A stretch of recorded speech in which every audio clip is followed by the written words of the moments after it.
Start करते हैं with the next chapter, chapter 3, labour employment and skill development. तो ये हमारा पीटी इकोनॉमी का थर्ड लेक्चर है। तो स्टार्ट करते हैं। पहला टॉपिक इसमें है periodic labour force survey, PLFS. तो अभी रिसेंट जो पीएलएफएस जो सर्वे का जो रिपोर्ट आया, that has been released for the year 2022-23। तो यहाँ पे पता लगा हमारा जो लेबर फोर्स पार्टिसिपेशन रेट है, that has increase from 55.2% to 57.9%। ठीक है, which is a good thing. इसका मतलब जो हमारा लेबर फोर्स है उसमें मार्जिनल इंक्रीमेंट हुआ है, जिसमें अगर मेल्स का शेयर देखो तो इट्स 78.5%, यानी क्लोज टू 80 मान लो इसको। और फीमेल का जो पार्टिसिपेशन है इट इज़ अराउंड 37%। ठीक है, तो यहाँ से आपको बहुत सारी डिटेल पता लग जाएगी। एक तो जो नंबर ऑफ मेल्स हैं वो एज मच एज डबल है to the number of working women. ठीक है, एक तो ये फिगर पता लग जाएगा। फिर मेंस में ये नंबर ज़्यादा काम के आएंगे। यहाँ पे बस आपको एक मार्जिनल आइडिया होना चाहिए कि राउंड अबाउट कितना होता है हमारा लेबर फोर्स पार्टिसिपेशन रेट और मेल फीमेल में कितना डिफरेंस है। ठीक है, एग्जैक्ट नंबर आपको मीन्स में काम आएगा, बट यहाँ पे थोड़ा सा एक मार्जिनल आइडिया आपको होना चाहिए कि जो फीमेल का जो पार्टिसिपेशन है वो लेस देन 40% है। ठीक है, इतना भी याद रख लोगे तो बहुत सारे सवाल जो है आपकी इजीली सॉल्व हो जाएंगे। दैट बीइंग सेड, अब पहले ये पता होना चाहिए पीरियोडिक लेबर फोर्स सर्वे निकालता कौन है। तो ये निकाला जाता है by NSO, national sample service survey organisation. In 2017 चालू हुआ था, अब तो इसका नाम चेंज हो गया, एनएसओ हो गया, नेशनल स्टैटिस्टिकल ऑफिस। ठीक है, तो अब ये निकाल रहा है और इसका ऑब्जेक्टिव ये है, इस लेबर फोर्स सर्वे का ऑब्जेक्टिव ये है ताकि हम एस्टिमेट कर सके नंबर ऑफ पीपल एम्प्लॉयड, यानी एम्प्लॉयमेंट और अनएम्प्लॉयमेंट। तो इसके अंदर और डिफरेंट इंडिकेटर्स निकलते हैं, उनके बारे में डिस्कस करेंगे। अब ये जो सर्वे है ये बेसिकली कुछ डेटा को हम रेगुलर इंटरवल के ऊपर लेते रहते हैं, मतलब कुछ एक इंटरवल पे डेटा को कलेक्ट किया जाता रहता है। तो इसमें आपके पास आता है पहला current weekly status for urban areas only in the interval of 3 months. ठीक है, तो याद रखना जब भी करंट वीकली स्टेटस की बात आएगी तो केवल अर्बन एरियाज में होगा और in the interval of 3 months, ये इंपॉर्टेंट है। Next, usual status and the current weekly status in both rural and urban areas annually. ठीक है, तो जब एनुअली की बात आ रही है तो हम एक तो पूछते हैं यूजुअल स्टेटस और दूसरा करंट वीकली स्टेटस क्या है। राइट, तो ये जो है रूरल और अर्बन एरियाज में एनुअली बेसिस पे होता रहता है। इस साल का जो मेंस था 2023 का, उसके अंदर एक्चुअली सवाल पूछा गया था आपसे इन चीज़ों के बारे में कि क्या मेथडोलॉजी होती है एम्प्लॉयमेंट जानने की। ठीक है, तो अगर आपको वहाँ पे पता होता करंट वीकली स्टेटस और यूजुअल स्टेटस तो आप इजीली मार्क्स फेच कर सकते थे उस पार्ट में। ठीक है, अब आगे बात करते हैं यूजुअल स्टेटस का मतलब क्या है। मतलब रेफरेंस पीरियड है 365 डेज़ का। आपको 365 डेज़ में मतलब एनुअली आके पूछा जाएगा कि आप एम्प्लॉयड थे कि नहीं थे इस पूरे साल में।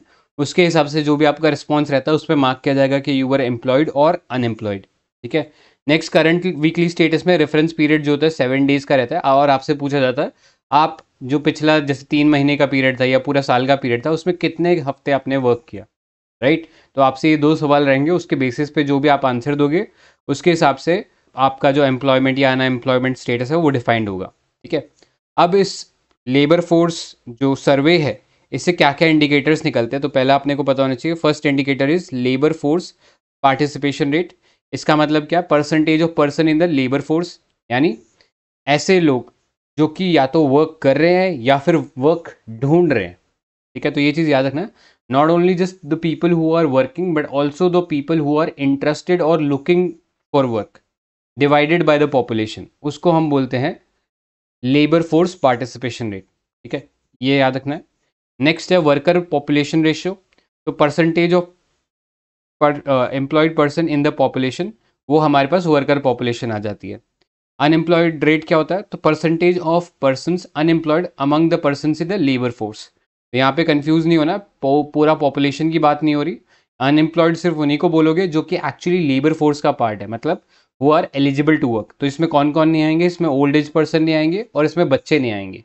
उसके अलावा जो हमारा 80 से 60 ईयर्स का जो ब्रैकेट रहता है रफली, दैट इज कॉल्ड द या that is considered the labour force. तो उसमें से जो पर्सन जो कि या तो एक्टिवली वर्क सीक नहीं कर रहे हैं या फिर वो सीक कर रहे हैं फिर भी उन्हें वर्क नहीं मिल रहा है, तो ऐसे लोगों को हम अनएम्प्लॉयड कैटेगरी में डालेंगे। Next, activity status. So it is determined on the activity pursued by the person during the specified reference period. ये स्पेसिफाइड रेफरेंस पीरियड में आपसे आकर कोई भी गवर्नमेंट का जो पर्सन है वो पूछेगा क्या आपका एम्प्लॉयमेंट स्टेटस रहा है. अगर वो 365 डेज का रेफरेंस पीरियड मानता है तो उसे यूजुअल स्टेटस बोलेंगे, और अगर वो करंट वीकली स्टेटस मानता है तो उसे हम रेफरेंस पीरियड जो है 7 डेज का मानेंगे. ठीक है. तो this was the periodic labour force survey for you. ये याद रखना है, इंपॉर्टेंट डिटेल्स है ये सारी. और अभी आप देख सकते हो यहाँ पे जो पार्टिसिपेशन है लेबर फोर्स का, दैट हैज़ इंक्रीज्ड. ठीक है. पिछले ईयर के मुकाबले इस ईयर जो है लोगों का पार्टिसिपेशन है बढ़ा है लेबर फोर्स के अंदर, विच is a good thing for a developing country like India. ठीक है. अब आगे इस लेबर फोर्स जो सर्वे है इसके अंदर एक इंटरेस्टिंग फाइंड भी था जेंडर पे गैप के ऊपर. So in 2023, the gap in work hours were the largest for self-employed workers and the lowest for regular wage worker. ठीक है. तो जो लोग सेल्फ एम्प्लॉयड थे, जो बिजनेस में काम कर रहे थे, उसमें देखा गया कि ये जो लोगों के बीच में जो जेंडर गैप है ये बहुत ज़्यादा है. ठीक है. एक मेल बिजनेसमैन ज़्यादा पैसे कमा रहा है, 50% मोर पैसे कमा रहा है than compare to a women employed in a business. ठीक है. जब उसका खुद का बिजनेस हो. लेकिन ये गैप लोअर हो जाता है जब हम रेगुलर वेज वर्कर्स की बात करते हैं. ठीक है. जो दिहाड़ी पे जो वर्कर्स काम करते हैं उनका मोर और लेस जो सैलरी डिफरेंस होता है बहुत कम होता है. ठीक है. क्योंकि वो जो रेफरेंस लेवल ही है वो दोनों के लिए कम होगा. फॉर दैट रीज़न यहाँ पे बहुत लो गैप देखने को मिलता है लो पेइंग जॉब्स के अंदर. Next, main also earn more than women across all forms of work. ठीक है. चाहे किसी भी टाइप का वर्क हो उसमें men are earning more than women. Next, the labour force participation rate for women have increased. ठीक है. तो जो सबसे लोएस्ट पेइंग जॉब जो होती है, अगर रूरल एरिया में बात करें तो जनरली एग्रीकल्चर होता है, तो वुमेन उसके अंदर एम्प्लॉयड ज़रूर ज़्यादा है. ठीक है. As compare to the women in urban areas. जो रूरल एरियाज़ है वहाँ पे वुमेन ज़्यादा एम्प्लॉयड है रूरल एरियाज़ में. और रीज़न आपको पता है, क्योंकि वहाँ पे एग्रीकल्चर है, फैमिली लेबर होता है, उन सब चीज़ों में वुमेन एम्प्लॉयड रहती है, लेकिन उतना उनको प्रोडक्टिव या उतना उनको वेज जो है मिलता नहीं है उसके हिसाब से. ठीक है. तो ये चीज़ याद रखना, ये भी एक इंटरेस्टिंग फाइंड है कि रूरल वुमेन का जो पार्टिसिपेशन रेट है वो ज़्यादा बड़ा है. खैर, तो ये था आपके लिए लेबर फोर्स पार्टिसिपेशन रेट. अब आगे चलते हैं नेक्स्ट आर्टिकल पे. इसमें equal pay for equal work के लिए कोई कॉन्स्टिट्यूशन में प्रोविजन है क्या? यानी आर्टिकल समथिंग? डीपीएसपी है ना? हाँ, डीपीएस भी आर्टिकल 39D में है, equal pay for equal work. सही है. और एसडीजी कौन सा है, जेंडर इक्वालिटी वाला? नंबर 5. करेक्ट. राइट. अच्छा सर, इसमें एक चीज ये पूछनी थी, जैसे कि प्रीलिम्स में ऐसे क्वेश्चंस आते हैं कि जो कि बहुत ओपन एंडेड रहते हैं, जैसे main earn more than women in all forms of work. तो इसको हम कैसे आइडेंटिफाई कर सकते हैं? अभी तो ये देख लिया, पर जनरली मतलब कैसे इसको टैकल करें? देखो, ये चीज़ तो अब थोड़ी एनालिटिकल है. अगर आप में वो एनालिटिकल एबिलिटी है तभी आप उस चीज़ को कर पाओगे. आज से 3-4 साल पहले जब चीज़ें पढ़ाते थे ना, तो जनरली पीपल यूज टू से, या टीचर आपको बताता था कि देखो एक्सट्रीम स्टेटमेंट को आइडेंटिफाई करो. जैसे यहाँ पे ऑल है, तो ऑल बहुत एक्सट्रीम स्टेटमेंट हो जाता है ना. कोई चीज़ एकदम पूरा वेल राउंडेड ट्रुथ ऐसा नहीं होता, जनरली उसमें कुछ ना कुछ एक्सेप्शन निकल ही जाता है. ठीक है. तो जनरली ऐसे स्टेटमेंट जो होते थे गलत होते थे. यूपीएससी के लिए वो क्वेश्चन बनाना भी आसान होता था, वो पूछ लेता था ऑल या ओनली. ठीक है. तो बहुत एक्सट्रीम हो जाते थे.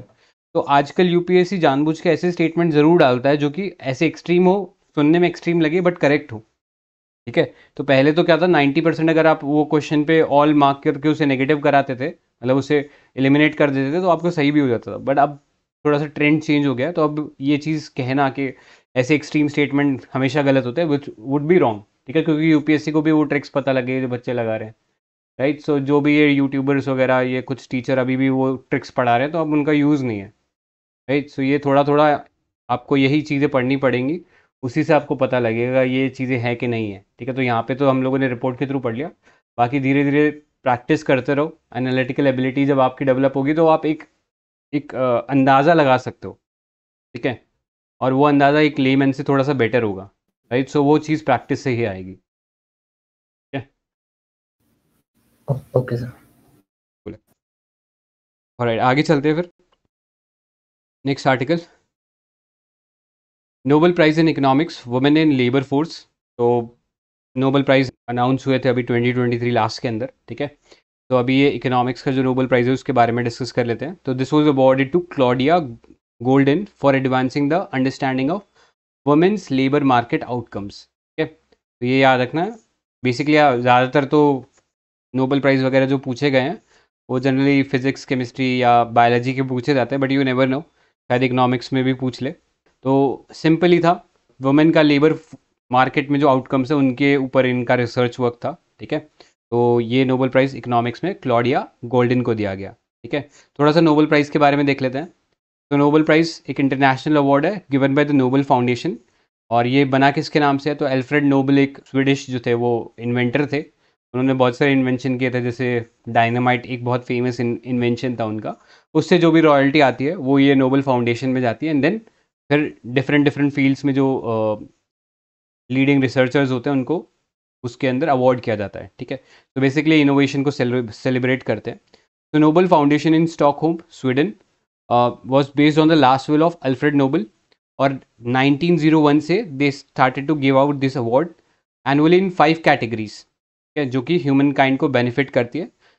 जिसमें से बाद में लेटर ऑन 6th कैटेगरी जोड़ा गया था, which was the Nobel prize in economic sciences instituted in 1968 by Royal Bank of Sweden, ठीक है।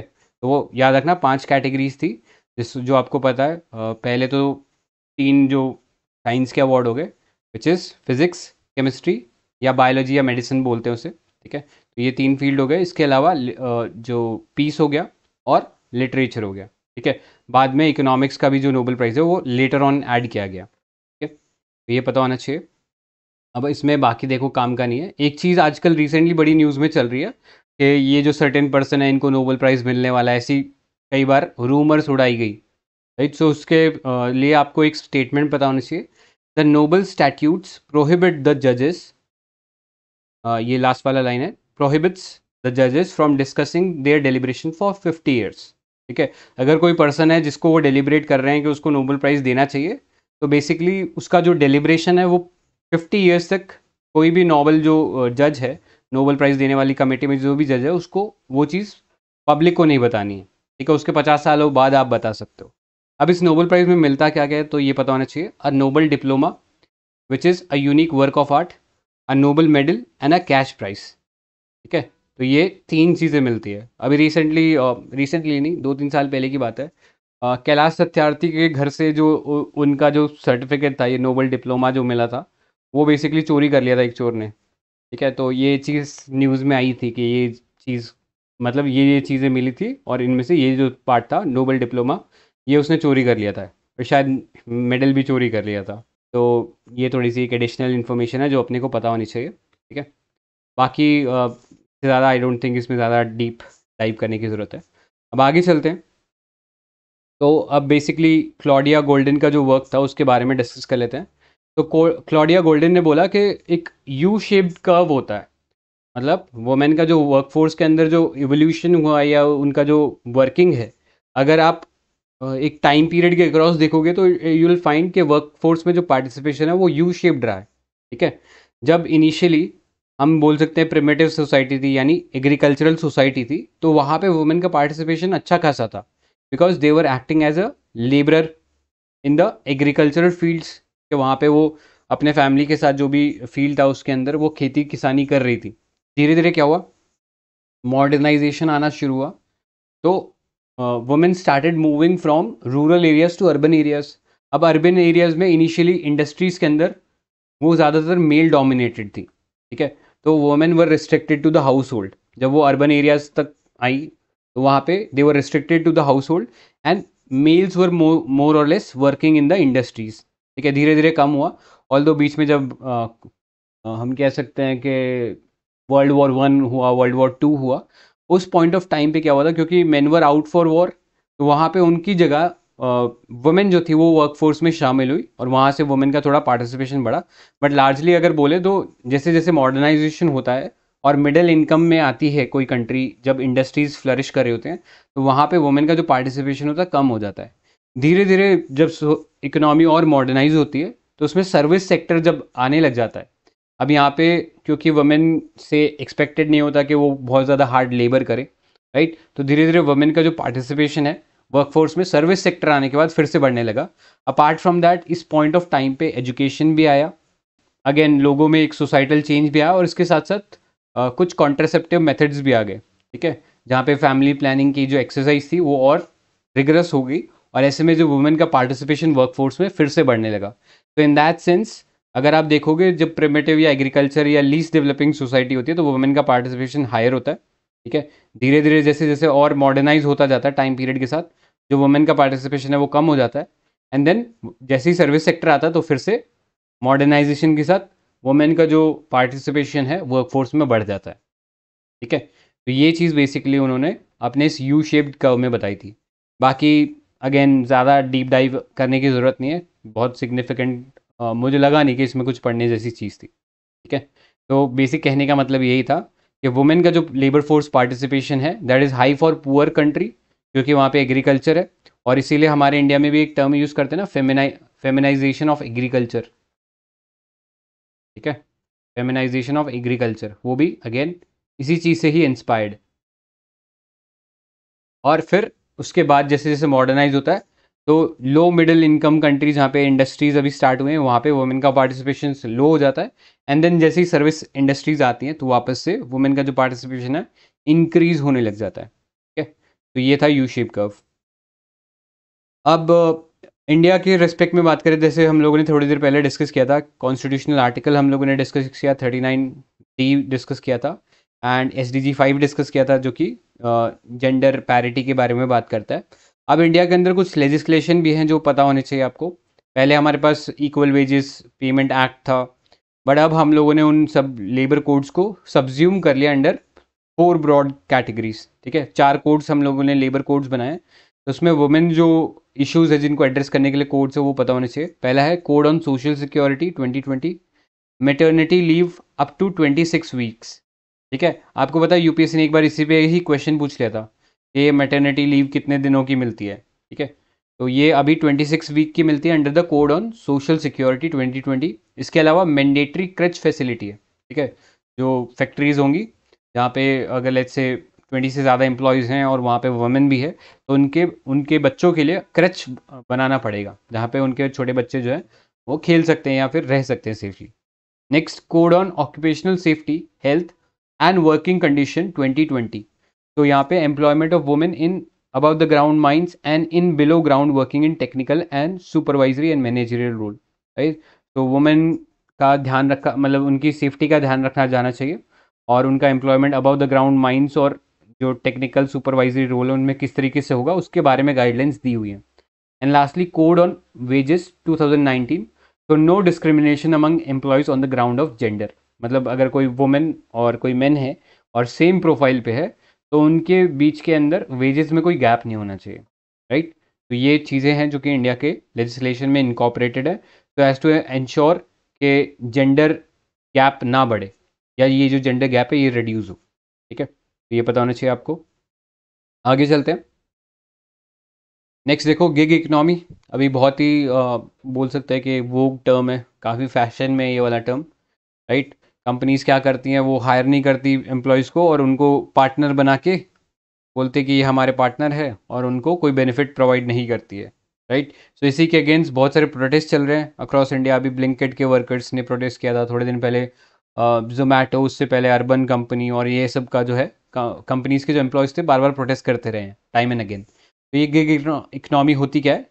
It's basically a free market system in which temporary positions are common and organisation contract with independent workers for short term engagement.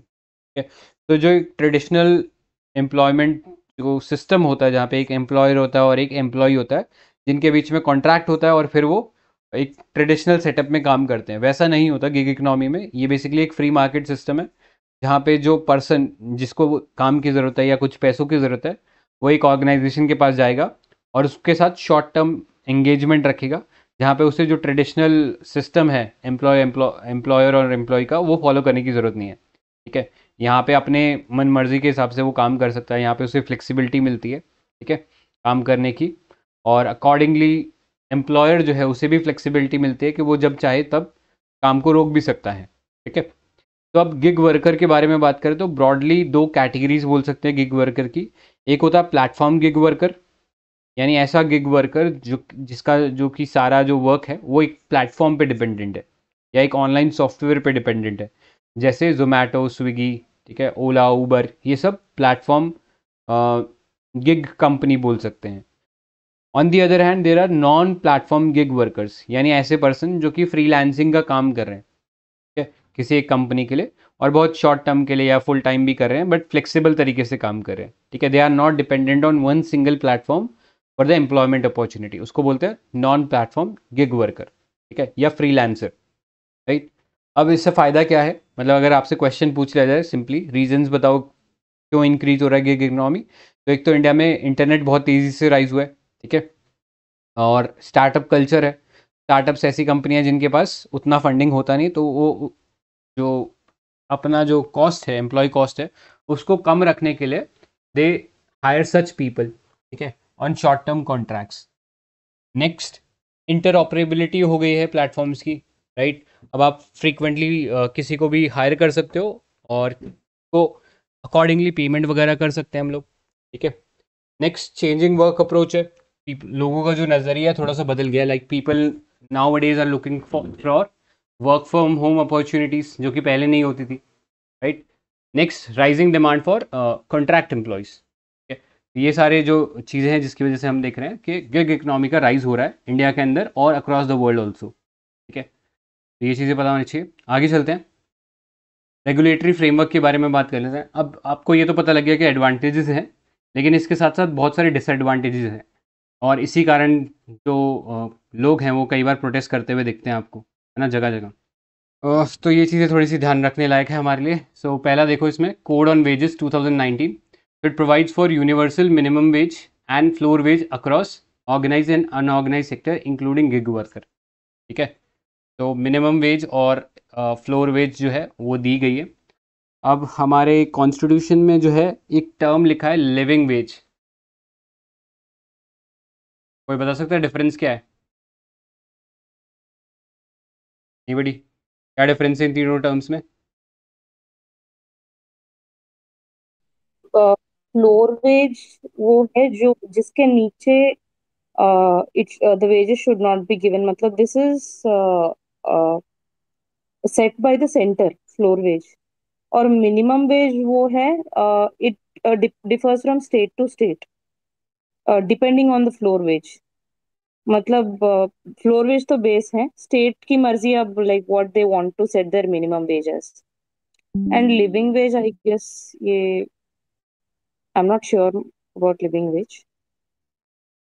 तो ये तो चीज़ सही बोला आपने कि जो फ्लोर वेज है वो एक मिनिमम वेज है कि जिसके नीचे आप नहीं दे सकते हो किसी को भी, ठीक है। और उसके ऊपर फिर स्टेट अपना एक मिनिमम वेज अपने हिसाब से रख सकते हैं। फॉर एग्जांपल हो सकता है लेट्स से बिहार में लेट्स से कि एम्प्लॉयज़ थोड़े से, मतलब पॉपुलेशन ज़्यादा है तो वहाँ पे एम्प्लॉयज़ थोड़े से चीपर मिल जाएंगे आपको, राइट। सो वो अपना जो मिनिमम वेज है थोड़ा सा कम रख सकते हैं। बट लेट्स से दिल्ली के अंदर तो यहाँ पे क्योंकि खर्चा ज़्यादा है, तो यहाँ पे शायद जो गवर्नमेंट है, दिल्ली गवर्नमेंट, वो जो अपना मिनिमम वेज है बिहार से थोड़ा सा ऊपर रख सकती है, ठीक है। बट कोई भी गवर्नमेंट फ्लोर वेज से नीचे जो है अपना मिनिमम वेज नहीं रखेगी। ये तो हो गया मिनिमम और फ्लोर वेज के बीच में डिफरेंस जो मैम ने बोला। अब जो लिविंग वेज है जो कि हमारे कॉन्स्टिट्यूशन में लिखा हुआ है, लिविंग वेज का मतलब ऐसा वेज जिसके ऊपर एक आदमी जो है अपना जो भी एक अच्छा लिविंग स्टाइल मेंटेन कर सकता है, ठीक है, कि वो घूमने भी जा सकता है, इंश्योरेंस वगैरह भी करा सकता है, हेल्थ वगैरह का भी ध्यान रख सकता है। अगर वो ये सब कर पाने में सक्षम है तो उस वेज को हम बोलेंगे लिविंग वेज, ठीक है। तो ये पता होना चाहिए तीनों टर्म्स के बीच में डिफरेंस, राइट। आगे चलते हैं। Next, code on social security. It seeks to protect gig workers by giving them social security protections. It defines gig economy, platform economy and unorganized workers. और उनके बीच में क्या डिफरेंसेस है, क्या उनके एंटाइटलमेंट्स है, सब चीज़ों के बारे में बात करता है। इसके अलावा it also propose to establish social security fund and national social security board to supervise and formulate schemes for wellbeing of gig workers and platform workers. ठीक है, तो गवर्नमेंट ने सोशल सिक्योरिटी फंड और नेशनल सोशल सिक्योरिटी बोर्ड जो है वो बना के रखा है, ताकि ये जो गिग वर्कर्स है इनका किसी तरीके से एक्सप्लॉयटेशन ना हो। बिकॉज देखो, जो ट्रेडिशनल वर्कफोर्स होती है उसमें तो लोगों के पास राइट होता है कि वो यूनियन वगैरह बना सकते हैं, बट यहाँ पे क्योंकि ये वर्कर्स आपस में इन्वॉल्व नहीं होते हैं, ठीक है, ये डायरेक्टली प्लेटफॉर्म से जुड़े हैं, आपस में इनका इंट्रैक्शन नहीं है, तो ऐसे में इनके पास लेवरेजिंग पावर नहीं होती, राइट, ये उतना इफेक्टिवली यूनियन नहीं बना सकते। तो उस सेंस में उनको प्रोटेक्ट करने के लिए ये फंड और ये बोर्ड जो है वो बनाया गया है। ठीक है, तो ये चीज़ें हैं गिग इकोनॉमी के बारे में जो आपको पता होनी चाहिए। बाकी देखो, जनरल चीज़ें अगर थोड़ा सा भी दिमाग लगाओगे तो इसमें कोई दिक्कत नहीं होगी। ठीक है, अब आगे चलते हैं। ये कुछ रीसेंट डेवलपमेंट लिखे, बट आई डोंट थिंक ज़्यादा कुछ इंपॉर्टेंट है, रैंडम चीज़ें हैं।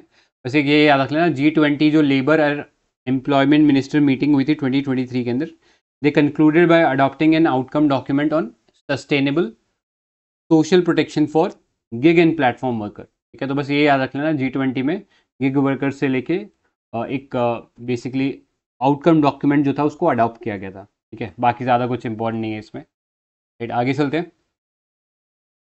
नेक्स्ट देखो, banking and monetary policy, next chapter है हमारे लिए।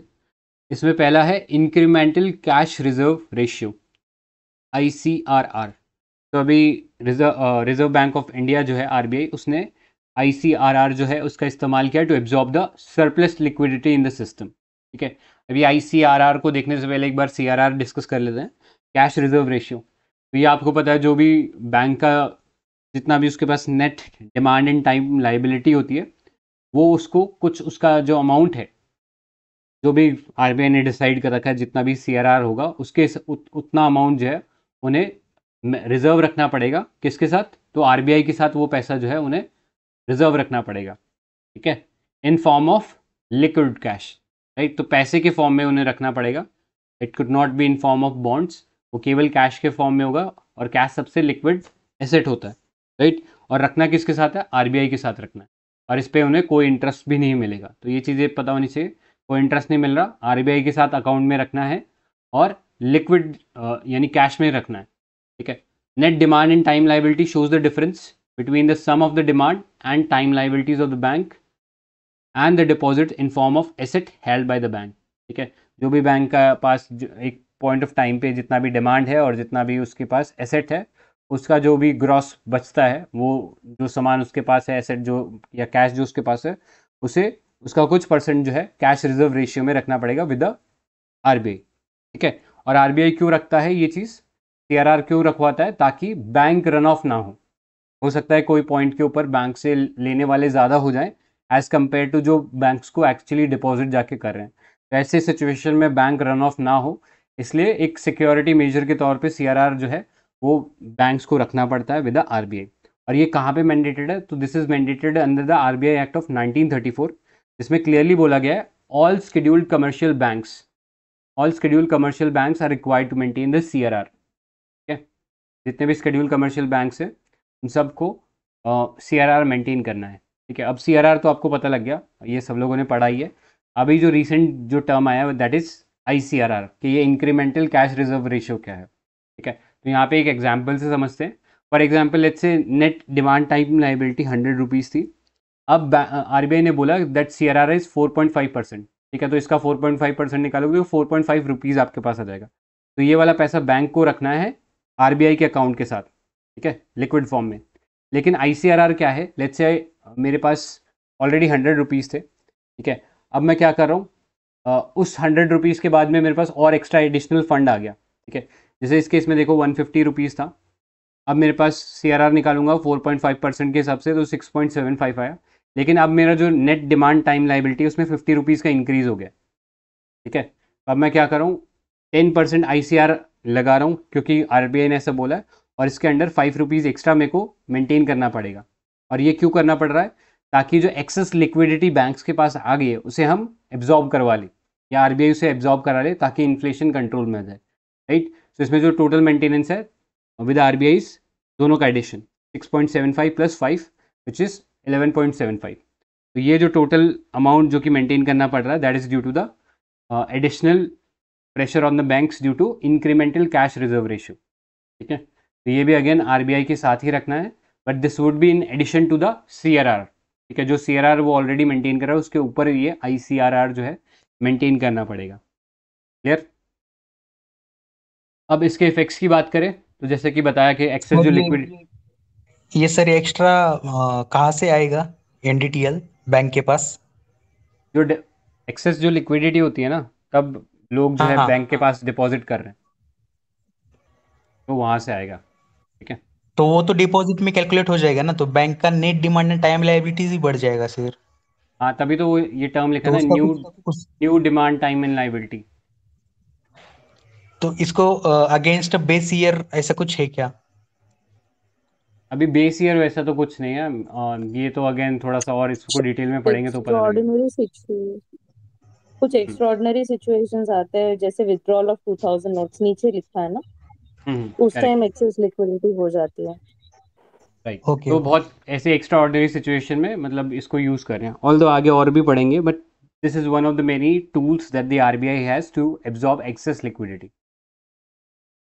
तो अगेन इफेक्ट भी पता होना चाहिए क्यों इसका लाया गया और इससे क्या इफेक्ट हुआ। तो पहला था मैनेज लिक्विडिटी, जो रिसेंट इंक्रीज हुआ लिक्विडिटी में इन द गवर्नमेंट स्पेंडिंग हो गया, या विड्रॉल ऑफ 2000 रुपी नोट हो गया, मतलब बहुत सारे और भी सिचुएशन हुए जिससे लिक्विडिटी बढ़ गया। नेक्स्ट, इन्फ्लेशन कंट्रोल है, क्योंकि अगर मार्केट में बहुत ज़्यादा पैसा रहेगा तो उससे इन्फ्लेशन बढ़ेगा, तो इसलिए वो जो एक्सेस मनी है उसको एब्जॉर्ब करना पड़ेगा मार्केट से, ताकि इन्फ्लेशन वापस डाउन आ जाए। हेंस रिक्वायरिंग अ टाइटर मनी पॉलिसी। टाइटर मतलब कि आरबीआई जो है मार्केट से पैसे को एब्जॉर्ब कर रहा है। Next, banking resilience. तो अगेन क्योंकि सीआरआर जो है वो एक फंड है जो कि बैंक जो है मेंटेन करता है विद दी आरबीआई, सो ऐसे में एक सेफ्टी डिपॉजिट की तरह भी काम करता है against bank run. Bank run का क्या मतलब होता है, लेट्स से अगर बहुत सारे लोग एक साथ डिपॉजिट निकालने आ जाए, ऐसे में हो सकता है बैंक जो है वो उनको पैसा नहीं दे पाए, बैंक एक तरीके से इंसॉल्वेंट हो जाए, राइट। तो ऐसी सिचुएशन ना हो, इसके लिए आईसीआरआर जो है हम लोग इस्तेमाल कर सकते हैं। नेक्स्ट है decrease lending. Lower lending will in turn bring down demand for goods and services, reducing the aggregate demand of the economy, which will eventually soften the inflation, ठीक है। सो ये सारे इफेक्ट होते हैं आईसीआरआर के। इसके अलावा और क्या क्या टूल्स है हमारे बेसिकली आरबीआई के पास, तो एक है स्टैंडर्ड डिपॉजिट फैसिलिटी। ये भी अगेन पिछले कुछ सालों में ही डेवलप हुआ है। तो स्टैंडर्ड डिपॉजिट फैसिलिटी का मतलब क्या होता है, या एसडीएफ जो है बेसिकली अलाउ करता है आरबीआई को to absorb liquidity from the banks without giving government security in return to the bank, ठीक है। नॉर्मली क्या होता है, जब भी बैंक अपना कोई पैसा जो है आरबीआई के पास पार्क करता है, तो आरबीआई उसके बदले गवर्नमेंट सिक्योरिटीज़ उनको देता है, ठीक है। क्योंकि बैलेंस शीट में आपने जो दिया और जो लिया वो बराबर होना चाहिए, है ना। आप सिंपली उसको देकर छोड़ नहीं सकते हो एक साइड देकर, ठीक है। आपको उसके बदले में दूसरे पेज के ऊपर या जो भी आपका दूसरा साइड है बैलेंस शीट का, वहाँ पे भी उसको मेंटेन करना पड़ेगा, राइट। सो ऐसे में क्या होता था, जब भी बैंक्स अपना पैसा पार्क करते थे आरबीआई के पास, तो आरबीआई उसके बदले में कुछ गवर्नमेंट सिक्योरिटीज़ देता था। लेकिन जैसे डिमोनेटाइजेशन हुआ तो क्या हुआ, बहुत सारा पैसा आ गया बैंक्स के पास। अब वो बैंक्स क्या चाह रहे हैं कि आरबीआई को पास लेंड करे, लेकिन आरबीआई के पास उतनी गवर्नमेंट सिक्योरिटीज़ ही नहीं है। तो क्या करेगा बैंक, क्या करेगा आरबीआई उस सिचुएशन में। तो उस सिचुएशन से ओवरकम करने के लिए स्टैंडिंग डिपॉजिट फैसिलिटी जैसी चीज़ें इंट्रोड्यूस करी आरबीआई ने। तो आरबीआई ने बोला कि आपके पास जो एक्सेस लिक्विडिटी है हम हमको दे दो, इसके बदले में हम आपको कोई भी गवर्नमेंट सिक्योरिटी नहीं देंगे, ठीक है। तो this was standard deposit facility. इसके अलावा रेपो रेट और reverse repo rate, I think ये तो सभी को पता होगा, है ना। तो जो पढ़ा इकोनॉमी तो सबको पता ही होगा, रिवर्स रेपो, ये मैं एक्सप्लेन नहीं करूँगा, ठीक है। तो वो भी एक तरीका है जिससे हम या जो आरबीआई है वो बेसिकली इंश्योर कर सकता है कि मार्केट में कितना लिक्विडिटी रहेगा। अगर उसे मार्केट में जो लिक्विडिटी है उसे कम करना है तो वो रेपो रेट बढ़ा देगा, और अगर मार्केट में लिक्विडिटी बढ़ानी है तो रेपो रेट कम कर देगा, ठीक है। नेक्स्ट है ओपन मार्केट ऑपरेशन। तो यहाँ पे अगेन सेल एंड परचेज होता है गवर्नमेंट सिक्योरिटीज़ का। तो अगर गवर्नमेंट सिक्योरिटीज़ को सेल कर दिया आरबीआई ने, ठीक है, तो खरीदेगा कौन उन सिक्योरिटीज़ को, बैंक्स खरीदेंगे।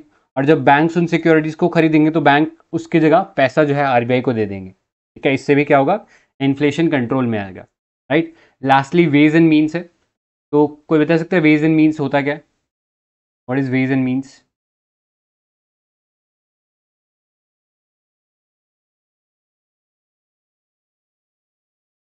ways and means. I think ये after RBI, sorry, government exhausts all the means of borrowing. Right, तो ये एक बहुत टेम्पररी लोन फैसिलिटी होती है, इन द सेंस कि अगर अभी बजट हम लोग बना रहे हैं और इसमें कोई शॉर्टफॉल है, ठीक है, आपको पता है बजट जो है वो नेट ज़ीरो होना चाहिए, जितना भी आप खर्चा करने का प्लान करो उतना आपके पास सामने से पैसा भी होना चाहिए, तभी आप खर्च कर पाओगे, अगर नहीं है तो फिर आप लोन लोगे। लेकिन ऐसा होता है कि किसी एक मोमेंट पे ऐसा लगता है कि कुछ थोड़ा शॉर्टफॉल है और अभी इमीडिएटली कैश की ज़रूरत है, तो जो हमारे स्टेट्स होते हैं या जो हमारी सेंट्रल गवर्नमेंट है, they can go to RBI, उनको बोल सकते हैं कि हमें थोड़ा सा अमाउंट ऑफ कैश जो है आप एज ए लोन के तौर पे दे दो, ठीक है। अब ये जो वेज एंड मीन्स का मैक्सिमम पीरियड होता है, this is up to 90 days only, ठीक है। ये याद रखना, 90 दिन के पीरियड के अंदर ही वो जो सेंट्रल और स्टेट गवर्नमेंट है उन्हें वापस रिटर्न करना पड़ता है। जैसे क्रेडिट कार्ड जैसे समझ लो कि आपको एकदम तुरंत ज़रूरत है, बस आप क्रेडिट कार्ड यूज़ करो, उसको कुछ दिनों में वापस पे कर दो, ठीक है। तो कौन देता है? आरबीआई देता है। और किसको देता है? जो सेंट्रल और जो स्टेट गवर्नमेंट्स होती है उनको पैसा टेम्प्रेरी फॉर्म में देता है। क्लियर? कोई डाउट है इतने पार्ट में? सीआरआर और एसएलआर जो जो ना ये दो रेट्स लगाता है RBI to absorb the liquidity, वो सीआरआर किस एक्ट आरबीआई के अंडर आता है? सीआरआर आरबीआई एक्ट के अंडर है, और और एसएलआर? एसएलआर बैंकिंग रेगुलेशन हाँ, एक्ट करेक्ट 1949। करेक्ट और क्या करेक्ट करेक्ट। और क्या डिफरेंस है एसएलआर और सीआरआर में? सीआरआर आरबीआई के पास रखना सीआरआर पड़ता है ना कैश में। कंपल्सरी, एसएलआर हाँ कंपल्सरी कैश में रखना है। एसएलआर बैंक अपने पास ही रखना होता है वो। करेक्ट। और क्या वो सिर्फ कैश में रखना होता है एसएलआर? नहीं, वो हर मतलब नहीं, जी से गवर्नमेंट के सब सिक्योरिटीज में में भी भी लग रख सकता सकते है। हैं। Correct correct. तो ये डिफरेंस है जो पता होना चाहिए सीआरआर और एसएलआर में, ठीक है। ऑलराइट, और बाकी इन सब टर्म्स को कलेक्टिवली हम एलएएफ बोलते हैं, लिक्विडिटी एडजस्टमेंट फैसिलिटीज, ठीक है। इन सभी चीज़ों को कलेक्टिवली हम लिक्विडिटी एडजस्टमेंट फैसिलिटी बोलते हैं, जिसमें हम लोगों ने एसएलआर भी डिस्कस कर लिया, ठीक है। याद रखना, बैंकिंग रेगुलेशन एक्ट 1949 का है, और इसके अंदर जो पैसा है वो बैंक्स को अपने पास रखना है, और वो कैश में भी हो सकता है और वो गवर्नमेंट सिक्योरिटीज़ में भी हो सकता है या गोल्ड में भी हो सकता है। ऑलराइट, आगे चलते हैं। सरप्लस इसमें एक ट्रांसफर बाय, क्वेश्चन था, अगर आरबीआई ने जो सरप्लस अमाउंट है वो गवर्नमेंट को ट्रांसफ़र कर दिया तो मनी सप्लाई पे क्या इफ़ेक्ट होता है उसका? इंक्रीज होगा, डिक्रीज होगा, सेम रहेगा? इंक्रीज होगा। तो मनी नहीं, सप्लाई मतलब तो सेम ही रहेगा ना, क्योंकि सेम रहेगा। क्यों? हाँ सिर्फ वो डिजिटली ट्रांसफर कर, नहीं, मतलब मनी सप्लाई तो की उसमें डेफिनेशन यही है ना कि मनी पब्लिक के चेंज पास नहीं जितना होता। मनी है और उन्होंने जितने डिपॉजिट रखे बैंक्स में वो मनी सप्लाई में हम काउंट करते हैं। बट ये आरबीआई ने जो मनी है वो गवर्नमेंट के पास मतलब भेज दिया है, बट वो अभी तक गवर्नमेंट ने खर्चा नहीं किया उसका, तब तक वो मनी सप्लाई में कुछ इम्पैक्ट नहीं क्रिएट करेगा। उस सेंस में मैं बोल रहा था। हाँ, जब तक एडिशनल प्रिंटिंग ऑफ करेंसी नहीं होगी तब तक तो कोई इफेक्ट नहीं होगा। Next, surplus transfer by RBI देखो। तो अभी जो आई थिंक सर ने जो बोला वही सेम चीज़ डिस्कस करने वाले हम लोग।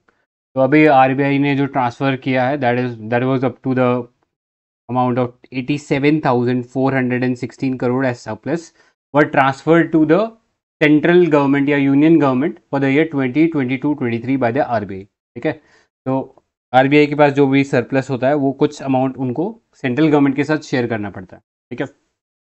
तो इसके बारे में जान लो थोड़ा सा। RBI is not required to pay income tax, it transfer surplus amount to the government in accordance with section 47 of the RBI act 1934, ठीक है। तो आरबीआई कोई भी पैसा जो है उसके ऊपर इनकम टैक्स नहीं भरना पड़ता। अब इसके पास ये पैसा आता कहाँ से, ठीक है।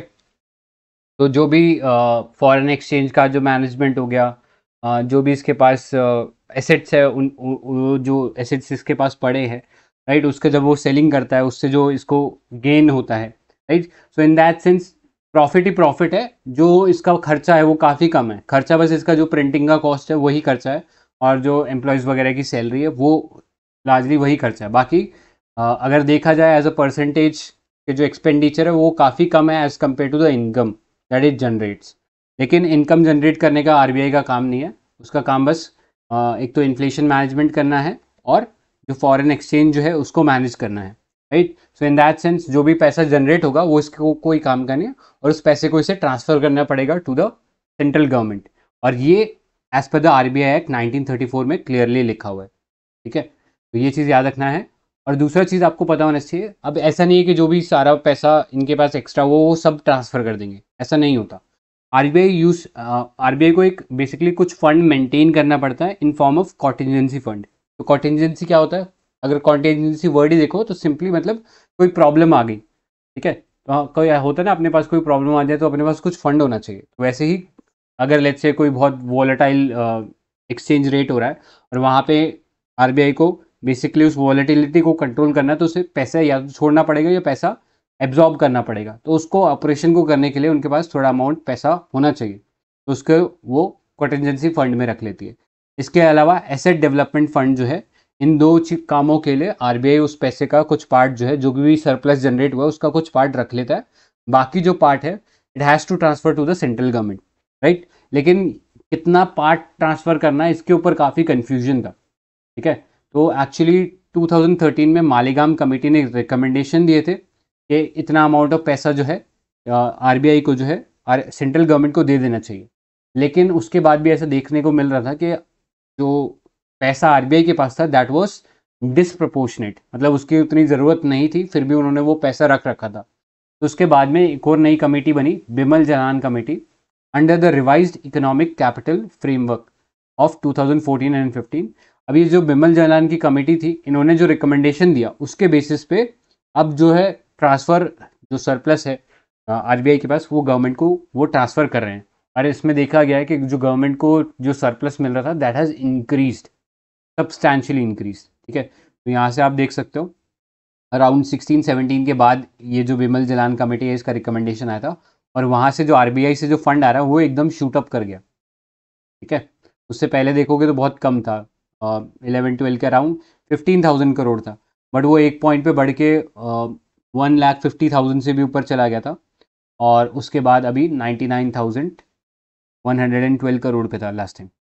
और इस साल जो किया गया दैट वाज 87,416 करोड़, ठीक है। तो कोई अगर जनरली ना ट्रेंड पूछते हैं क्या over the years consistently increase हुआ है क्या आरबीआई का सरप्लस, तो आपका जवाब होगा नो, कंसिस्टेंटली इंक्रीज नहीं हुआ है, although it has increased as an average. अगर एवरेज देखोगे पिछले डिकेड के मुकाबले तो इंक्रीज हुआ है ऑन एन एवरेज, लेकिन कोई कंसिस्टेंट ट्रेंड नहीं है। तो ऐसा जनरली सवाल जो आपको कंसिस्टेंट या डिक्रीज या कंसिस्टेंट इंक्रीज ऐसे ही सवाल पूछेगा, तो दोनों में से कोई ट्रेंड फॉलो नहीं कर रहा है। और मोस्ट ऑफ द टाइम आपको ये ट्रेंड ज़्यादातर इकोनॉमी के क्वेश्चन में फॉलो होता हुआ दिखेगा कि कोई कंसिस्टेंट ट्रेंड देखने को नहीं मिलता है, ठीक है। तो ये चीज़ याद रख सकते हो। आगे चलते हैं, नेक्स्ट देखो, transition from London interbank offered rate which was shortly known as LIBOR. तो अभी आरबीआई ने जो भी बैंक्स हैं और अदर आरबीआई रेगुलेटेड एंटिटीज़ हैं, जो एंटिटीज़ को आरबीआई रेगुलेट करता है, उन सबको बोला है कि that you should move away और ट्रांजिशन अवे फ्रॉम लिबोर। अब ये लिबोर क्या है इसके बारे में थोड़ा सा जान लेते हैं। तो लिबोर एक बेंचमार्क रेट है, राइट, एक बेंचमार्क ग्लोबल बेंचमार्क रेट है जिसके ऊपर जो मेजर ग्लोबल बैंक्स है they lend to one another in international interbank market for short term loans. Let's say ICICI bank है, उसको कुछ पैसा चाहिए लेट्स से एचडीएफसी बैंक से, ठीक है, शॉर्ट टर्म के लिए। वैसे तो वो आरबीआई के पास भी जा सकता है, लेकिन एकदम बहुत शॉर्ट टर्म के लिए चाहिए, जैसे ओवरनाइट चाहिए, वैसे में वो दूसरे बैंक के पास भी जा सकता है। तो अब वो जो बैंक उसको पैसा देगा, भले वो शॉर्ट टर्म के लिए दे रहा है, लेकिन उस शॉर्ट टर्म के ऊपर भी वो कुछ इंटरेस्ट चार्ज करेगा। तो वो क्या रेट जो है वो इंटरेस्ट का चार्ज करेगा, that would be defined by the LIBOR, ठीक है, लंडन इंटरबैंक ऑफर्ड रेट, ठीक है। लेकिन अब आरबीआई कह रहा है कि अब ये रेट मत इस्तेमाल करो, आप इससे मूव अवे करो। तो क्या ऐसा हुआ जिसकी वजह से ये बेसिकली आरबीआई की तरफ से डायरेक्शन आया, इसका रीज़न ये था, before 2014 LIBOR was administered by the Britishers bankers association BBA। बाद में इसको चेंज कर दिया गया, अब ये UK financial conduct authority FCA निकालता है। ठीक है, अब रीज़न क्या रहा, जब एक बेसिकली एक विसल ब्लोइंग इंसिडेंट हुआ था, उसके बाद में पता लगा कि बड़े बड़े जो बैंक्स हैं इसको मैनिपुलेट करते हैं इस लिबोर को, ताकि उनको फ़ायदा हो सके, राइट। तो वो खुद का फ़ायदा कराते हैं, बट बाकी जो छोटे छोटे जो फाइनेंशियल बैंक्स वगैरह हो गए उनको नुकसान हो जाता है इस चीज़, राइट। सो इसलिए बाकी जो वर्ल्ड के जितने भी फाइनेंशियल इंस्टीट्यूशंस हैं या जो बैंक है, they are also moving away from the LIBOR. ठीक है, तो इनिशियली अगर लिबोर की बात करें, इसका जो रेट था वो कैसे डिटरमाइन होता था, it was calculated for 5 currency, US dollars, euro, pound, Swiss franc, Japanese yen, for 7 टेनर्स। 7 टेनर्स मतलब टाइम पीरियड, ठीक है, 7 टाइप के टाइम पीरियड से। बट उसके बाद जब ये विसल ब्लोइंग इंसिडेंट हुआ और ये पता लगा कि इस टाइप का करप्शन ये लोग कर रहे थे, तो अब केवल US डॉलर लिबोर जो है वो पब्लिश करा जा रहा है। By whom? तो it is by the UK financial conduct authority. ठीक है, यूके FC ही अब US डॉलर लिबोर जो है पब्लिश कर रहा है। ठीक है, अब इंडिया को क्या बेनिफिट होगा इससे मूव अवे करने से, तो इससे इंडिया को, एक तो इंडियन जो बैंक्स हैं उनको जो ट्रांजैक्शन कॉस्ट है वो या जो फाइनेंसिंग कॉस्ट है कम हो जाएगी, राइट। सो ऑब्वियस सी बात है, उनका जो बिजनेस प्रॉफिट है वो थोड़ा सा बढ़ जाएगा, प्लस जो ट्रांजैक्शन है वो थोड़ा सा रोबस्ट हो जाएगा और ट्रांसपेरेंट हो जाएगा। ठीक है, पहले जो ओपेकनेस थी वो खत्म हो जाएगी। नेक्स्ट, रिड्यूस बोरोइंग कॉस्ट, मतलब सस्ते में इनको लोन मिल जाएगा। और नेक्स्ट है मोर कंपटीशन। ठीक है, तो कंपटीशन जो है ज़्यादा बेटर होगा, और जब कंपटीशन होता है तो कि उससे कस्टमर जो है उसको ज़्यादा बेनिफिट मिलता है। ठीक है, नेक्स्ट देखो, अब इंडिया के पास ट्रांजिशन के सिनेरियो क्या है। अब हम अगर लिबोर से हट रहे तो हमारे पास और क्या ऑप्शन है जो हमें पता होने चाहिए। तो यहाँ पे the RBI has established a system of alternative reference rate. ठीक है, लिबोर से हट रहे हैं तो हमारे पास कुछ और ऑल्टरनेट रेफरेंस रेट RBI ने अलाउ किए हैं बैंक्स को कि वो उनमें से चूज कर सकते हैं रादर देन लिबोर। तो और कौन कौन से ऑप्शन है अपने पास, तो that is US secured overnight financing rate, SOFR, European interbank offered rate, Japan का Tokyo interbank offered rate, China का शंघाई इंटरबैंक ऑफर्ड रेट, और इंडिया का modified Mumbai interbank forward outright rate. ठीक है, तो ये चीज़ याद रखना, इंडिया का भी अपना है, बट यहाँ पे ये ध्यान रखना modified Mumbai interbank offered forward outright rate है। इससे पहले हम लोग ना लिबोर के ऊपर ही हम लोग भी अपना एक Mumbai interbank forward outright rate चला रहे थे MEFOR, बट वो क्योंकि लिबोर के ऊपर ही बेस था इसलिए उसको भी फेज आउट कर रहे हैं। ठीक है, तो अब उसकी जगह हम क्या लिख रहे हैं, modified Mumbai interbank forward outright rate. ठीक है, वो लेके आ रहे हैं। और वो लेके कौन आता है, तो ये पता होना चाहिए, financial benchmark India private limited जो ये कंपनी है, ये बेसिकली ये modified Mumbai interbank forward outright rate निकालता है। ठीक है, थोड़ा सा इसके बारे में देख लेते हैं, financial benchmark India private limited के बारे में। तो यहाँ पे देखो, इट्स जेनेसिस वॉज, या it was formed in 2014 as a private company under the companies act 2013। तो ये बेसिकली एक जॉइंटली ओन्ड कंपनी है by fixed income money market and derivative association of India, foreign exchange dealer association of India and IBA Indian bank association. तो ये तीन entities ने मिलकर ये financial benchmark Indian private limited बनाई है। और इसका काम क्या है, ये बेसिकली इंटरबैंक जो इंटरेस्ट रेट चार्ज होगा उसको बताने के लिए एक रेफरेंस रेट जो है वो बनाता है। और इस केस में क्या बना रहा है, modified Mumbai interbank forward outright rate. ठीक है, ये पता होना चाहिए। और इसके अलावा एक फॉल बैक क्लॉज है। RBI has push for insertion of fallback clauses in all remaining legacy financial contract that references LIBOR and MIFOR। ठीक है, जितने भी कॉन्ट्रैक्ट्स जिनमें अभी भी ये लिबोर और मिफोर जो चल रहा है उसके अंदर ये फॉल बैक जो क्लॉज है उसको ऐड कर दिया गया। अब इससे ये जो नया जो ऑल्टरनेट जो रेफरेंस सिस्टम हम लोग यूज़ करने वाले हैं उसको यूज़ कर सकते हैं बाकी सब बैंक्स। ठीक है, तो इतने पार्ट में कोई डाउट है किसी को?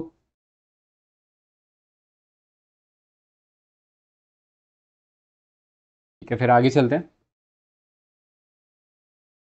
नेक्स्ट चैप्टर पे आ जाओ। तो नेक्स्ट 5th चैप्टर है अपना payment systems and financial markets. इसमें पहला है क्रॉस बॉर्डर पेमेंट्स।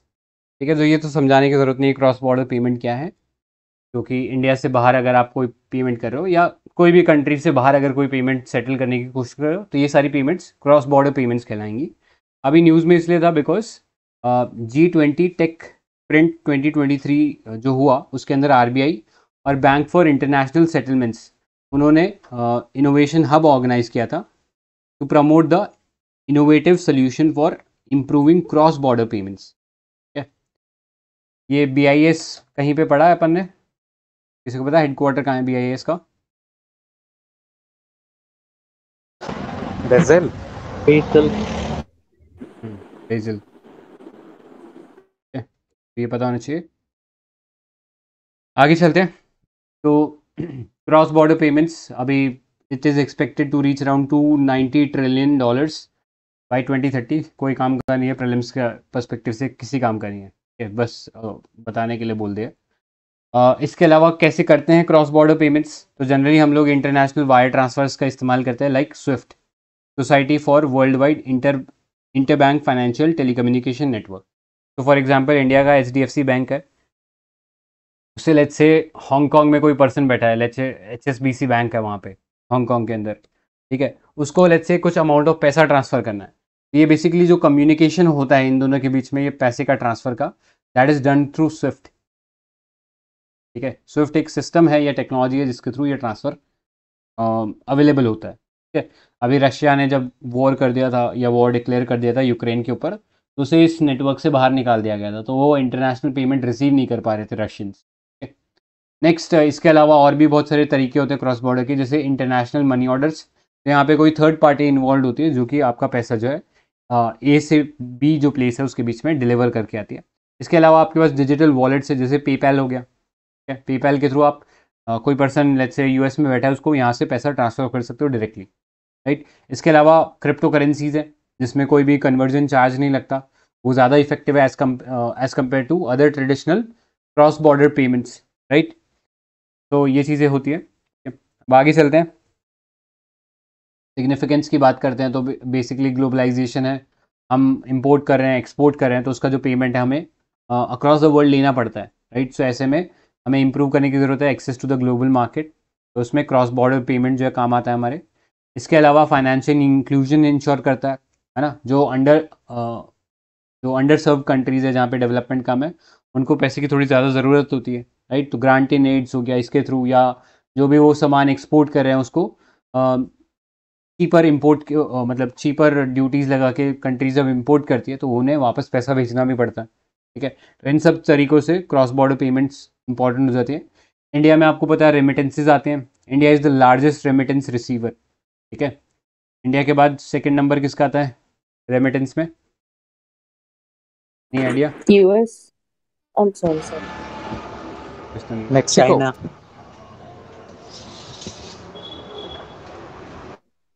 चाइना है। चाइना था? नहीं मैक्सिको यार, चाइना है, मेक्सिको लग रहा है मुझे। मैक्सिको है। वर्ल्ड बैंक का डेटा है ना, तो मैक्सिको है, Mexico is second, India is first and third is China. ठीक है, क्रॉस बॉर्डर रेमिटेंसेज में, तो ये याद रख लेना वर्ल्ड बैंक का डेटा है। ऑलराइट, इसके अलावा ट्रैवल एंड टूरिज्म, इंडिया में लोग आते हैं, राइट, तो या इंडियन लोग बाहर जाते हैं तो उनको उनके पर्सपेक्टिव से भी पैसा जो है वो क्रॉस बॉर्डर पेमेंट में काउंट होता है। इसके अलावा फॉरेन जो इन्वेस्टमेंट है, FDI FPIs, ये सब भी अगेन क्रॉस बॉर्डर पेमेंट के थ्रू ही एक्सेसिबल है इंडिया में। ठीक है, अब इंडिया ने क्या स्टेप्स लिए हैं टू इंश्योर या strengthening the cross border payment network. तो पहला RBI का पेमेंट विजन है 2025 का, जिसमें क्रॉस बॉर्डर पेमेंट एक इंपॉर्टेंट पिलर है, ठीक है, इस विजन डॉक्यूमेंट का। इसके अलावा NPCI का एक कंपनी बनाया है, NPCI इंटरनेशनल पेमेंट लिमिटेड, तो इसका जो शॉर्ट फॉर्म है NIPL बन गया है। ठीक है, तो ये कंफ्यूज मत होना, NPCI तो एक अलग कंपनी हो गया जो रुपए और UPI वगैरह इन सब चीज़ों को मैनेज करता है। अब उसने अपना एक सब्सिडरी कंपनी बनाया है which is NIPL, NPCI international payment limited. तो ये खासकर क्रॉस बॉर्डर जो पेमेंट्स है उसका ध्यान रखेगा। ठीक है, किसका? UPI का। ठीक है, अभी पता है आपको जो हमारे प्राइम मिनिस्टर हैं वो अलग अलग कंट्रीज़ में जाके UPI को वहाँ पे चालू करवाया। अभी मोस्ट रिसेंटली फ्रांस ने भी यूपीआई को एक्सेप्ट कर लिया है, ठीक है। उससे पहले Singapore, UAE, Mauritius, Nepal, Bhutan, इन कंट्रीज़ ने तो ऑलरेडी यूपीआई को एक्सेप्ट कर ही लिया है, ठीक है। तो RBI is allowed access to UPI to foreign national and NRIs visiting India. इसके अलावा India UAE MOU on the use of central bank digital currency for cross border payment, ठीक है। तो सीबीडीसी आपको पता है इंडिया का खुद का डिजिटल करेंसी है बेस्ड ऑन ब्लॉकचेन, क्लियर। तो उसके ऊपर भी एक मेमोरेंडम ऑफ अंडरस्टैंडिंग इंडिया और यूएई के बीच में साइन हुआ है, ठीक है। इतने पार्ट में कोई डाउट है किसी को? जैसे होना तो नहीं चाहिए, ये तो कुछ भी नहीं था।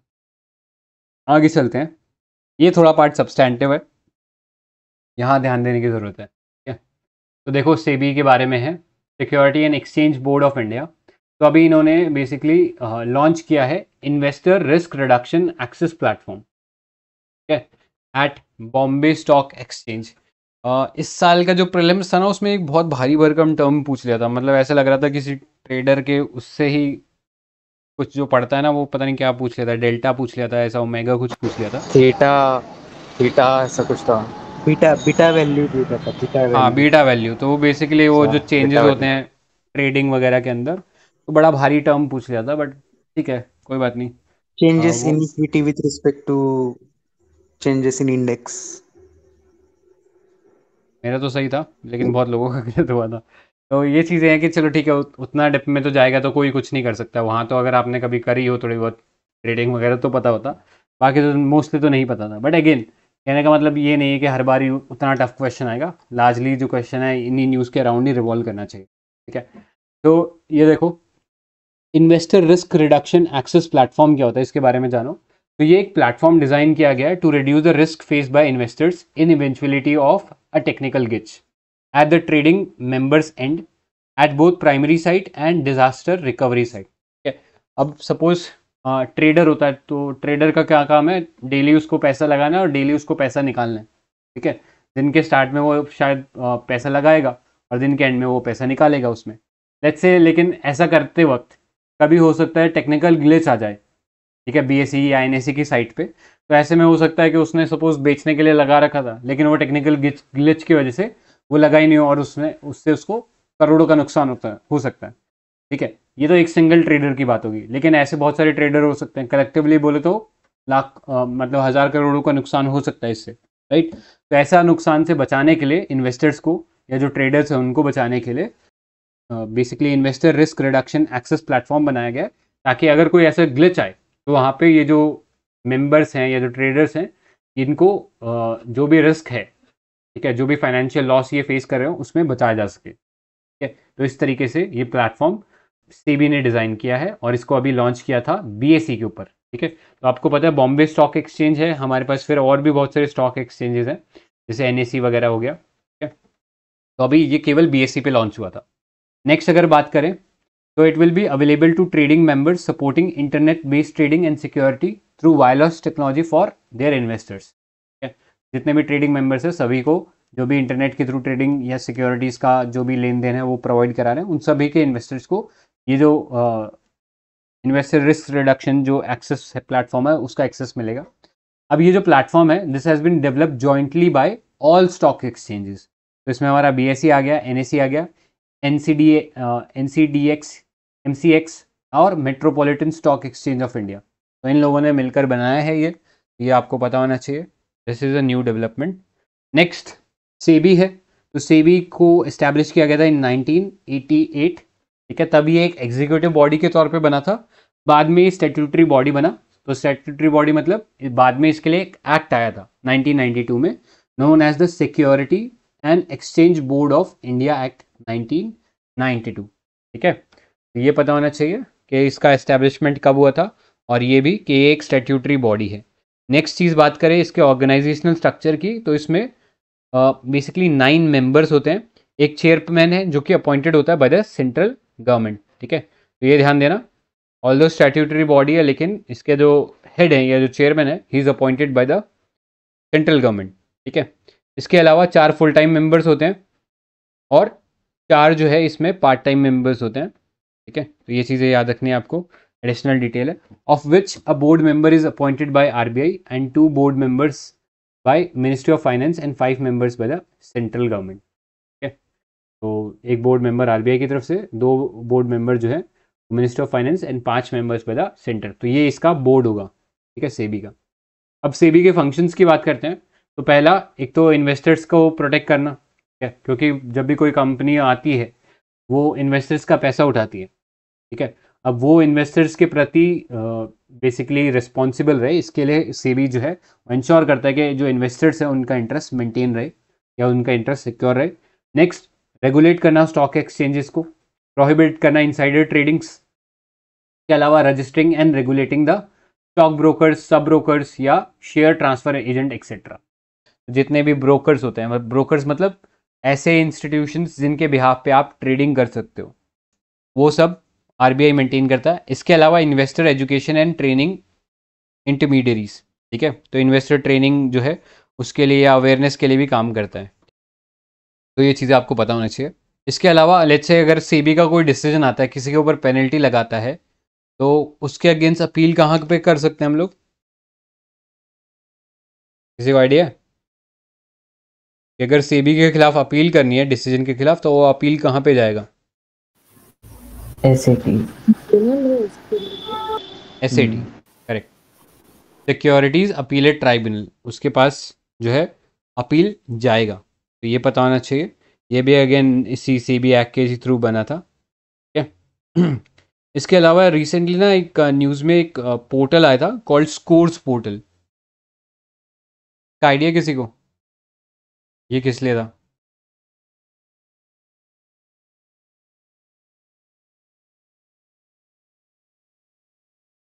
ग्रीवियंस रिड्रेसल के लिए शायद। करेक्ट। तो स्कोर्स पोर्टल बेसिकली, अगर आपको लगता है कि कोई कंपनी है, कोई स्टॉक ब्रोकर है, या फिर कोई भी मतलब सिक्योरिटी मार्केट से रिलेटेड कोई भी एंटिटी है, आपको लगता है कि कोई खपला कर रही है, या आपको लग रहा है कि आपको उसके खिलाफ विसल ब्लो करनी है, तो आप स्कोर्स पोर्टल पे जाके उसके खिलाफ जो है कंप्लेंट डाल सकते हो। उसको फिर सेबी जो है एड्रेस करेगा उसको, ठीक है? तो ये पता होना चाहिए, कहने एक एडिशनल डिटेल है। आगे चलते हैं, अब पावर्स की बात करते हैं। तो इट्स अ क्वासी लेजिस्लेटिव, मतलब रूल्स रेगुलेशन बनाता है। क्वासी जुडिशियल बॉडी है, मतलब बेसिकली डिसाइड करता है कि किस पे पेनल्टी लगानी चाहिए, राइट। तो एक बेसिक जुडिशरी जैसा या प्रोटो जुडिशरी जैसा काम करता है। Next, can regulate any money pooling scheme worth ₹100 crore और more and attach asset in case of non compliance, ठीक है। तो कोई भी ऐसी इन्वेस्टमेंट स्कीम है जहाँ पे जो पूल है, जो स्कीम का जो फंड का जो पूल है, दैट इज़ 100 करोड़ या उससे ज़्यादा, तो उसके इसको मैनेज करने का या रेगुलेट करने का काम भी सेबी का है। इसके अलावा लेट्स से कोई कंप्लायंस में प्रॉब्लम हो जाती है, तो वहाँ पे नॉन कंप्लायंस के लिए वो अटैच कर सकता है एसेट्स को भी, ठीक है। नेक्स्ट, कैन सीक इन्फॉर्मेशन, मतलब एक सिविल कोर्ट होता है ना, जैसे वो एविडेंस मांग सकता है, तो वैसे ये भी इन्फॉर्मेशन मांग सकता है, टेलीफोन कॉल रिकॉर्ड्स मांग सकता है from any person entities to any security transaction being investigated by it, ठीक है। Lastly, can undertake any disciplinary proceeding, मतलब कोई अगर डिसिप्लिन में नहीं है या फिर रूल्स नहीं मान रहे सेबी के, तो उनके ऊपर फाइन इम्पोज कर सकता है और किसी एंटिटी को बार कर सकता है from participating in the security exchange. तो रिसेंटली तो नहीं, आई थिंक 1-1.5 साल हो गया, एक एक्टर थे, कि बहुत फेमस एक्टर बोल सकते हो, तो बेसिकली एक छोटी मोटी कंपनी में उन्होंने इन्वेस्टमेंट कर दिया था। फिर बाद में क्या हुआ कि मीडिया, पेड मीडिया के थ्रू उन्होंने ना उसकी हवा बनानी चालू कर दी कि भैया ये स्टॉक भाग जाएगा, तब खरीद लो इसको।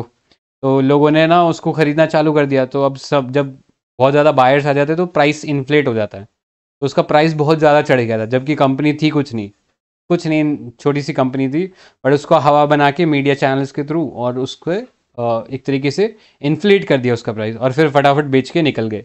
इस स्कीम को बोलते हैं पंप एंड डंप, ठीक है। आपको पहले से पता था इसकी कुछ वर्थ नहीं थी, लेकिन आपने ऐसी हवा बनाई, नहीं यही है, ठीक है। जैसे कई बार क्या होता है दवाई कंपनियों के साथ यही होता है, वो पहले हवा बनाते हैं कि ये जो है ये कैंसर सेविंग ड्रग है और ये है वो है फलाना ढिमकाना, उसके पीछे जोड़ देते हैं बहुत सारी स्टोरी। लोगों को लगता है कि हाँ अब तो ये कंपनी का शेयर पता नहीं कहाँ ही चला जाएगा, और बाद में पता लगता है कि वो दवाई कुछ नहीं थी और वो बस हवा बनाई हुई थी, और वो जो शेयर होल्डर्स होते हैं वो बेसिकली अपना शेयर बेच के निकल जाते हैं। तो ऐसे में जो इन्वेस्टर्स होते हैं वो फंस जाते हैं। तो ये पंप एंड डंप जो है, ये भी अगेन एक सिक्योरिटी एक्सचेंज में एक माल प्रैक्टिस है। तो ये पता होना चाहिए। तो अगर ऐसे कोई प्रैक्टिस करता हुआ पाया जाता है पर्सन, तो उसको सिक्योरिटी एक्सचेंज से बैन कर सकती है सेबी, ठीक है। इसके अलावा can issue direction to secure the proper management of such intermediary और person in the interest of investors, ठीक है।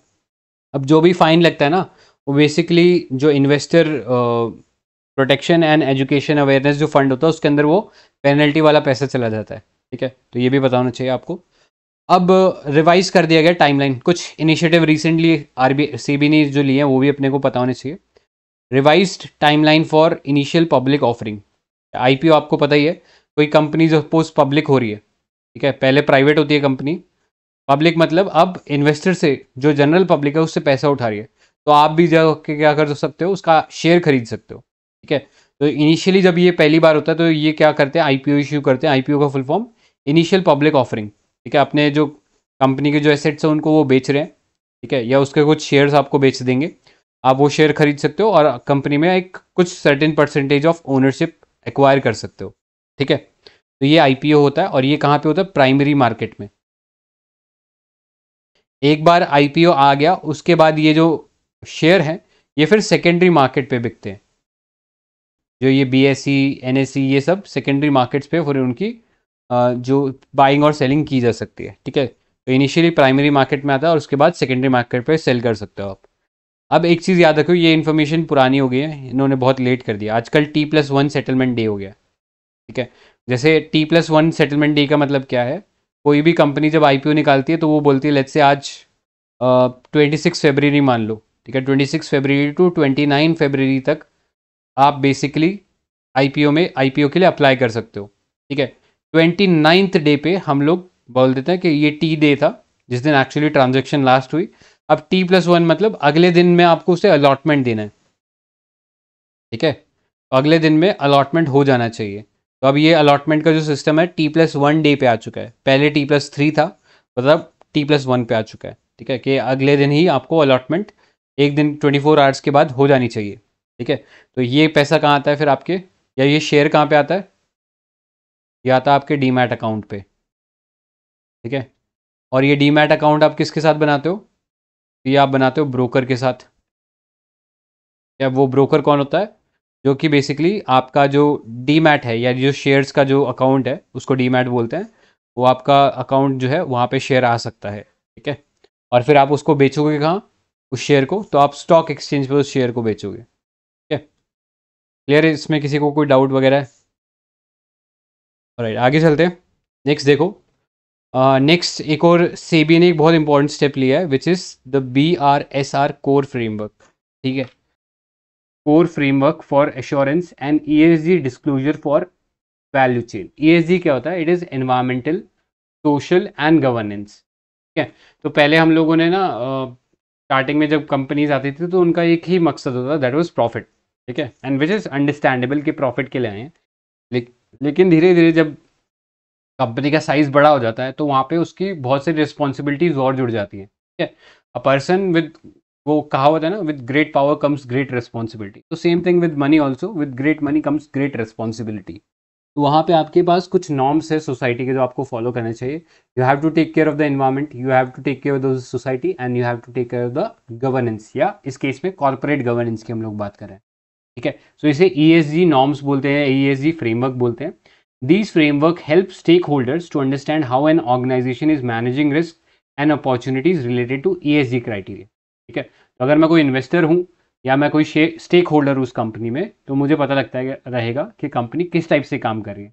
लेट्स से कोई कंपनी है जो कि इन्वायरमेंट फ्रेंडली टेक्निक्स नहीं इस्तेमाल करती, वो इन्वायरमेंट को पोल्यूट कर रही है, तो एज ए इन्वेस्टर अगर मेरे पास अपना खुद का कॉन्शियसनेस है और मेरे को पता है कि ये एनवायरमेंट पोल्यूशन करना गलत है, तो I can take my money out of that company और उससे अपने आप को डिसोसिएट कर सकता हूँ, ठीक है। तो इस तरीके से this will give the all the stakeholder, चाहे फिर वो शायद शेयर होल्डर ही हो, ठीक है। स्टेक होल्डर और शेयर होल्डर में फ़र्क पता ही होगा आपको। शेयर होल्डर मतलब जिसने उसके शेयर खरीद रखे हैं वो शेयर होल्डर होगा, बट स्टेक होल्डर कोई भी हो सकता है, ठीक है।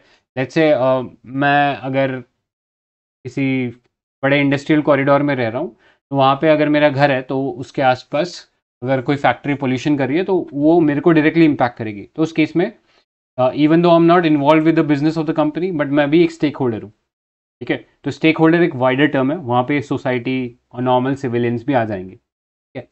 Next, SEBI has amended the security and exchange management board of India regulation 2015 to bring about the changes. ठीक है। तो इसमें अब क्या चेंजेस इंट्रोड्यूस किए हैं सेबी ने, which is the BRSR, which is business responsibility and sustainability report. ठीक है।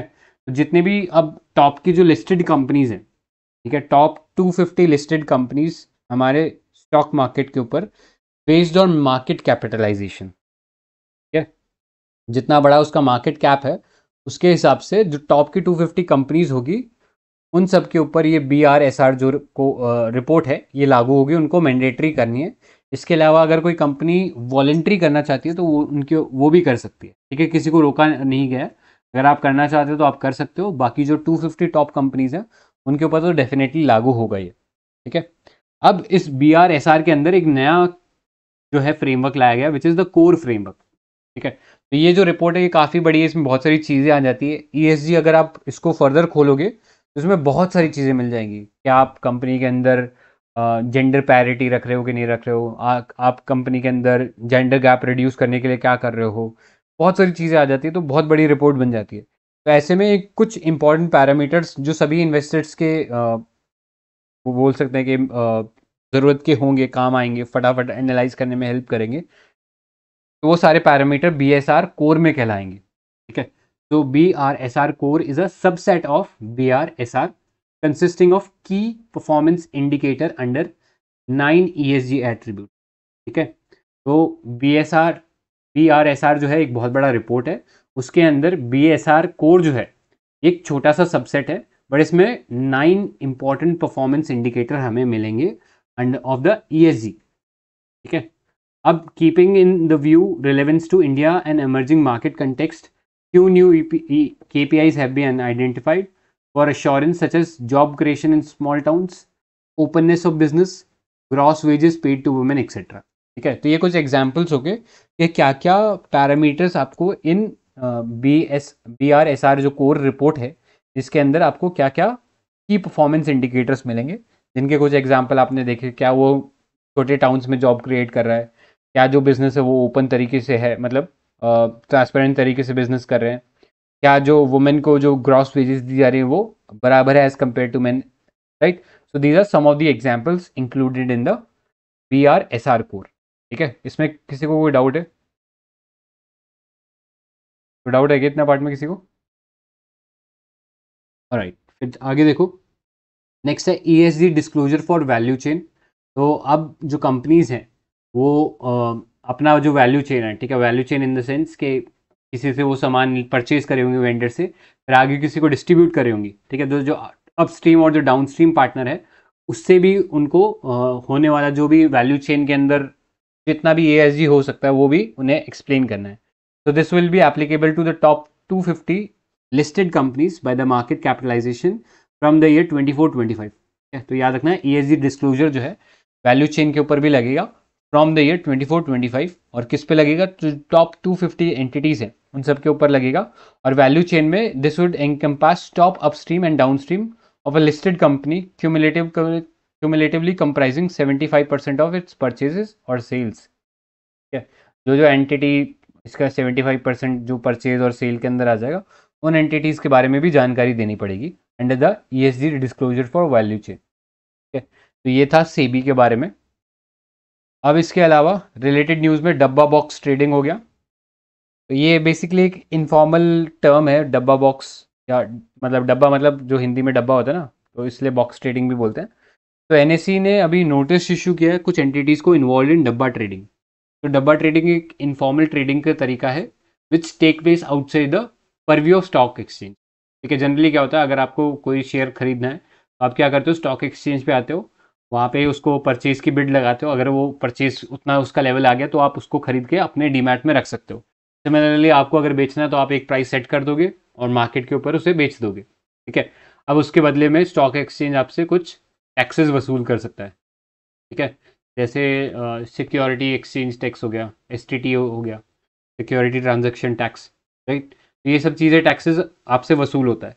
लेकिन डब्बा ट्रेडिंग में क्योंकि आपने स्टॉक एक्सचेंज पे नहीं बेचा उसे, ठीक है, तो ऐसे में ये जो है आप ये टैक्स को एवॉइड कर सकते हो, ठीक है। तो टैक्स इवेजन का एक तरीका है। दूसरा, क्योंकि ये जो है सारा का सारा काम इनफॉर्मल होता है, यहाँ पे केवल एक बेटिंग होती है, तो traders bet on the stock price movement without incurring a real transaction, ठीक है। कोई रियल ट्रांजेक्शन होती नहीं, तो ऐसे में ये कोई टैक्स वगैरह नहीं भरना पड़ता है, ठीक है। तो इस तरीके से टैक्स इवेजन ये लोग कर रहे थे, and it has been recognised as an offence under securities transaction security contract regulation act SCR in 1956, ठीक है। तो ये चीज़ें थी जो आपको पता होनी चाहिए, और डब्बा ट्रेडिंग एक इलीगल प्रैक्टिस है। क्लियर?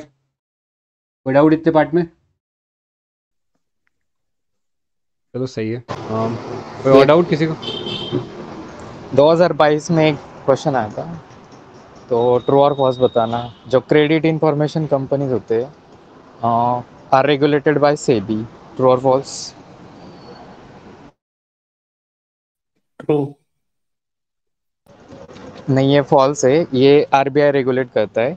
जो क्रेडिट रेटिंग एजेंसीज होती है वो सेबी के जुरिस्डिक्शन में होती है। और एक एडिशन था कि डेटेड सिक्योरिटीज़ जो लेस देन 1 ईयर होती है उसको कौन रेगुलेट करता है?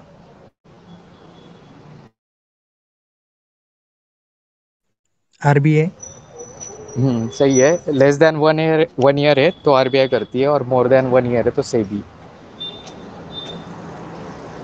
और ये पंप और डंप स्कीम थी ना, ऊपर आप जो कॉन्सेप्ट था उसी के लाइन वो एक क्वेश्चन, मतलब सिमिलर फैशन में एक क्वेश्चन आया था ग्रीन वॉशिंग वाला, उसमें भी वो फॉल्स एनवायरमेंटल क्लेम्स करके एडवर्टाइजिंग की जाती है।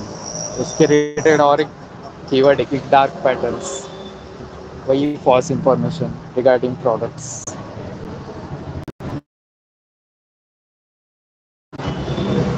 इतना ही था। गाइस फिर आज के लिए ये कहते हैं, थैंक यू फॉर ज्वाइनिंग। मिलते हैं फिर, start with 5.3 foreign portfolio investment. Bye guys, bye bye, good night.